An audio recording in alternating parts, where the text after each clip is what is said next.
من مركب روك شارك بارك وضع المنتخب الوطني اللمسات الأخيرة قبل المواجهة المرتقبة أمام النمسا في حصة تدريبية سادتها الجدية والتركيز في أجواء تعبر عن أهمية الموعد. داخلين بالنية تاع الفوز، ماذا بينا حنا الحسابات كاع نيفيتو كاع الحسابات هادو، مادام رانا هنا رانا واعيين بالمسؤولية ان شاء الله.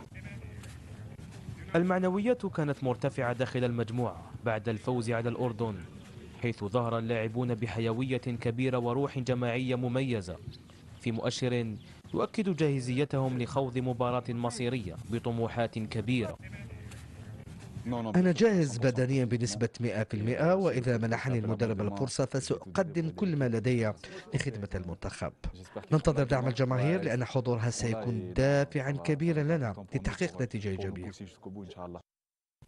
الناخب الوطني فلاديمير بيتكوفيتش ركز على الجوانب التكتيكية مع التركيز على بعض التفاصيل المهمة بهدف تعزيز الجاهزية وانتزاع بطاقة التأهل إلى الدور الثاني.